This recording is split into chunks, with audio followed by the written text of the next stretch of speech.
Welcome back, everyone. Of course, back here with Duncan Glendinning from Treasury, and today we're going to make a small tutorial on how to give back these NFT bonds and collect on the Treasury that they're worth. Duncan was super generous to me, along with other members of the block, to donate to me something special as thanks for my time here and just for what I've been doing. But you're here because you want to understand how to give back this NFT. And so, Duncan, tell us a little bit more about this NFT and what you've gifted me. And just to thank you again, by the way, for what you have done. I really do appreciate it. You're very, very welcome. So yeah, so Treasury have released a number of collections, or a couple of collections to date, of NFT bonds. Now, the principle is very simple. You buy an NFT, it's far less about the visual aspect of it, the artistry and everything, and far more about the utility, just as you would expect from Treasury. You are buying an NFT, or they will have bought an NFT, which they will have bought an XRP value that will have had a locked in date. And you can actually see a couple of examples on your screen now. A locked in date of maturity, and the value of Treasury that will be released on that maturity date. Now, I've sent you an NFT bond as a gift that has a locked-in value of Treasury. And what we're here today is to explain to the viewers how it is that they can return that NFT so that they can receive the Treasury that is released on maturity against that NFT. So when the Treasury hits maturity, you send it back to us, we pay you in that Treasury, and then that Treasury is theirs for you to either accumulate utility against, or trade on the market, or do with as you please. Gotcha. All right. Well, I'm ready to get some Treasury, and I know that some other people watching this are too. So I start off by going to my Zum wallet, correct? So you can go to your Zum wallet to just check whether your NFT is there.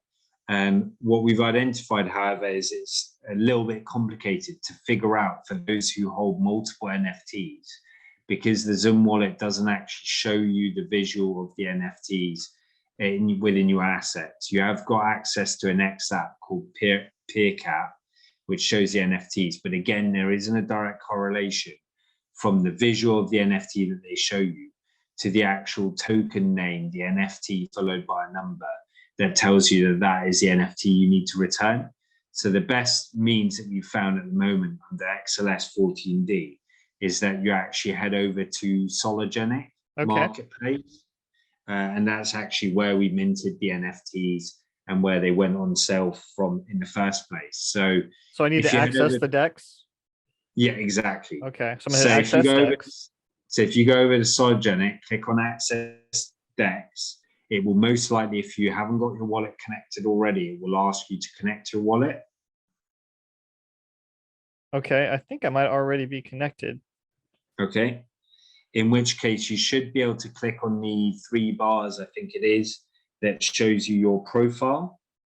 Oh, okay, profile. Okay. The top left hand side, 3 bars, scroll down to the bottom just above where your wallet address is shown, and you'll see a little head and it says profile. And if you click on the profile there, what it should load up is basically your NFT assets. Okay. And you should see it should default at the top, and it says to own as opposed to minted or collections. And what you need to do, unless you have been trying to flog it on the secondhand market, is you need to untick the button that says on sale. Okay, just did that. And your NFT should appear there because it is an asset within your wallet. I see it now. Okay, so I've tapped on it and it's brought it up. It's a nice gold shiny bar. There you go. And now, oh my gosh, that's a lot of Treasury. 7,250 Treasury. Nice. Yes. Thank you, Duncan. All right. So how do I get that now? So what you need to do now, if you just click on the NFT. One second. I want to show. on the bar here it says 30/04/2022. So that's April 30th, 2022. So now that has Correct. come true, right? All right. Correct. So that So being said, what happens in the event where someone sends in an NFT from to return their treasury against, and the maturity date hasn't been released? What happens is that we just simply return the NFT back to them, and it's basically cashing in a voucher before that voucher's become due or that maturity. It's no different to any other bond. You can only cash it in once that date is passed. So yours will pass. That should be fine. And then what you want to do now is the same as anybody will want to do with any NFT. If you click on the NFT itself, it should offer you with two options. yep. And one is to sell, and the other one is to transfer. Okay. Now, anybody who holds a Treasury NFT is well within their right to put it out in the marketplace. And we've seen some people make some lucrative gains very close to maturity because it's very speculative. The amount that you're going to gain versus how much it costs you in XRP or solo, depending on what you're selling it for, on the date when it's likely to hit, is an interesting game to play for those that want to.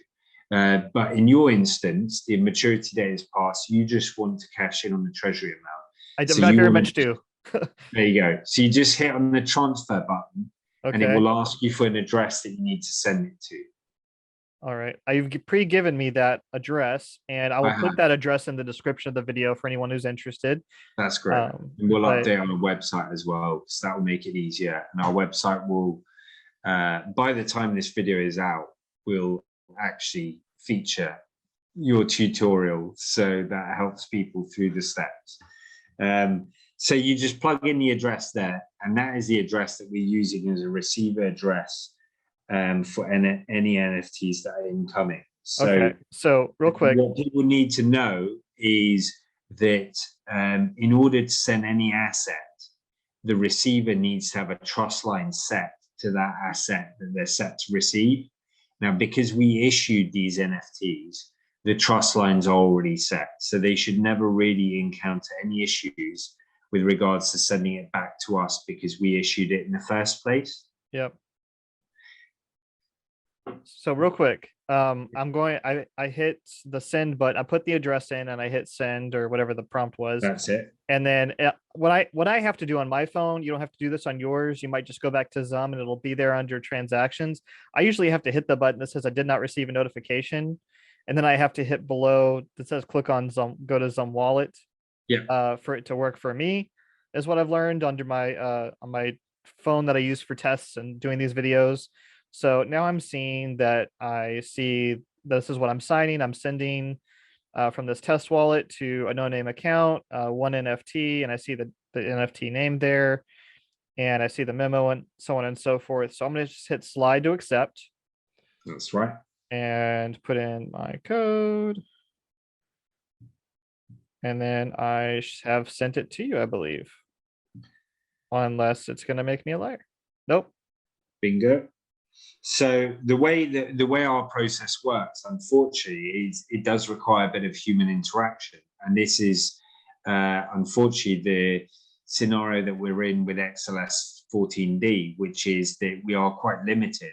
And I'm hugely proud, actually, with Treasury, that in our efforts to try and bring utility to the XRPL, even in NFTs where you see largely in this space are limited to artwork-based NFTs, we have managed to bring some utility through these bonds. Now that comes with the caveat that unfortunately there is a bit of manual work on our end. So for anybody returning an NFT, they should expect a window of approximately sort of 12 hours that allows us the opportunity when we're checking the wallet periodically to see whether we're in receipt of any NFTs. And I've just seen here a notification that comes up. I've received a payment for NFT 34883. Yep. And I've got an address here, which starts RWTQ. RWTQ, yep. That's it. And so what I can do now is simply, so from my end, I would then go on to BitThumb and I would inspect that NFT to make sure that the maturity date has genuinely passed. If it hasn't, and a click of a button, I can just return that payment. The NFT will be back with you, which will probably prompt you to query why it is that you've received it back. I can also include a memo saying maturity date not passed, but in any event, we're only paying out the Treasury, obviously, on the passing of the maturity date. And then the next step from my end is simply to go to the wallet that we use to transfer funds from to our community. And I'm going to send you the amount, which should be 7250. Oh wait, my Treasury trust line isn't set. Just kidding. make sure you have that done. Obviously, you need to have the Treasury trust line set. Yes. And we'll know straight away, because we won't be able to send you the funds. And in that event, you will, I'm sure, come running at some point saying, hey, haven't received my NFT. Yep. And we'll be able to clarify that. And so there we go. Sorry, so real quick. Real quick. I just want to say, I could see that there's a blue box on top of my NFT. Once I had it, and that whenever I sent it away, that blue box left as kind of but my trust line is still there. So it'll appear like it's still in my wallet, this NFT 34883, but it's the signifier that it's there is actually this blue box on the left that disappeared once I sent it, just for anyone who's watching. But go ahead. That's it. So the blue box indicates that you are currently an owner of it. Yep. Whereas the lack of the blue box just simply indicates that you've got a trust line to that NFT, but you don't currently own it. Gotcha. And so now I've done my bit on my end. And if I wasn't talking to you and multitasking, it's a matter of a few seconds. No, it's already here. I've already got it. There you go. If you do a little refresh, you should see that you are now in receipt the 7250. And that is your NFT that is spent. And then what happens then is that asset that we are now holding, we would then send to a burn wallet, which ensures the NFT that doesn't basically no longer exist, because it's an NFT that served its purpose. And what we intend to do, so long as the community wills it, and they've been very, very well received, both for their utility and also in the efficiency of delivery and the value that they deliver, is we will continue to issue a series of these NFT bonds to the community. But what we don't want is we don't want an NFT bond that has reached maturity ending up back in circulation, and we ensure that doesn't happen by sending it to a blacklisted wallet to basically destroy it. So it's like the issuing address, that you send something to, it destroys it. Correct. Okay. And then what you can do now from your wallet is you may still have the trust line set to that NFT. Yep.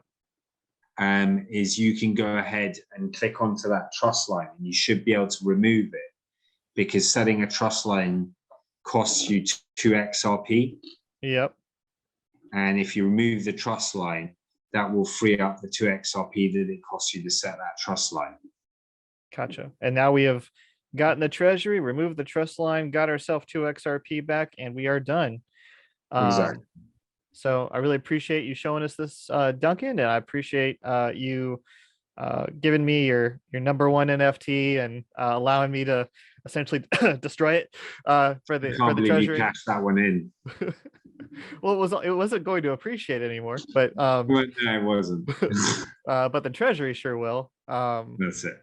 But yeah, well, thank you, Duncan, for showing us that. I hope you let us know if you have questions or comments below. This is the best way that we could show you about doing this, and hope you found it helpful to all you Treasury people that are holding now and future NFT bonds. And if there's an update, we will make a video to figure that out. So, but make sure to, of course, subscribe to my channel for all things Treasury.